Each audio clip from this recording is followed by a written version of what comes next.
Beginilah suasana di warung keripik Cik Sam di kawasan Sare.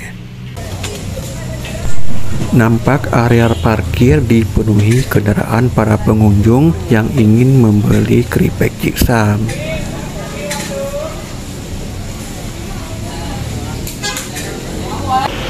Nampak di warung Cik Sam padat, dipenuhi oleh para pengunjung yang ingin membeli oleh-oleh. Beda-beda.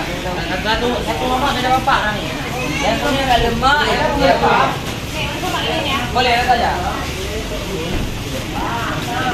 Dia nama dia juga.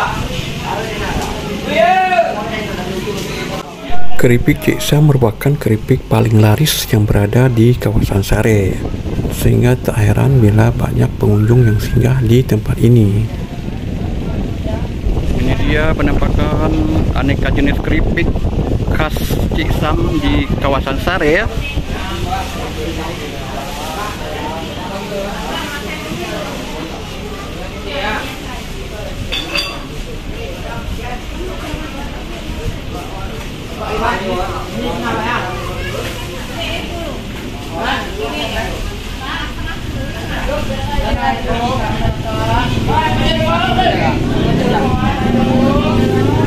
Jadinya 5 kilo, Pak.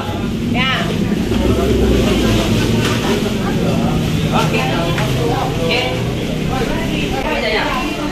Inilah ketela sebelum diolah menjadi keripik.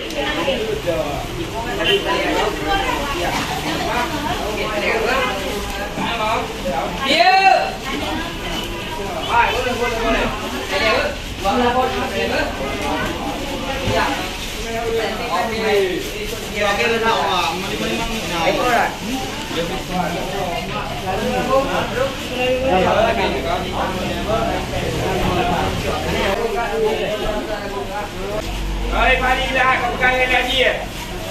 Mari, lagi ya.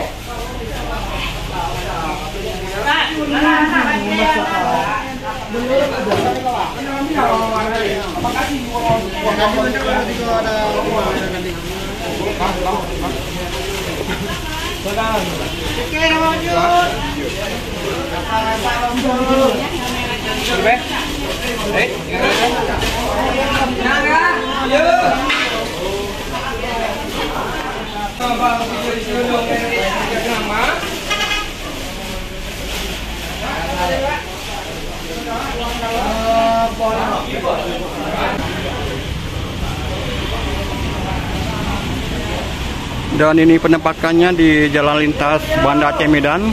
Nampak lalu lintasnya lancar, tidak ada kemacetan. Dan ini di halaman parkir Cik Sam nampak dipenuhi kendaraan para pembeli keripik untuk oleh-oleh dibawa pulang ke kampung halamannya.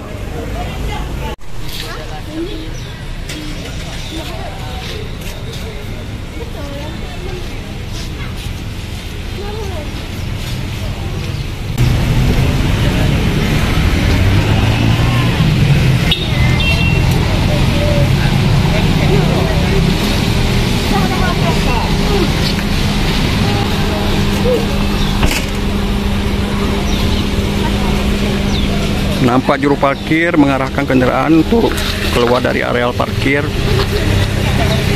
warung Cik Sam di Sare.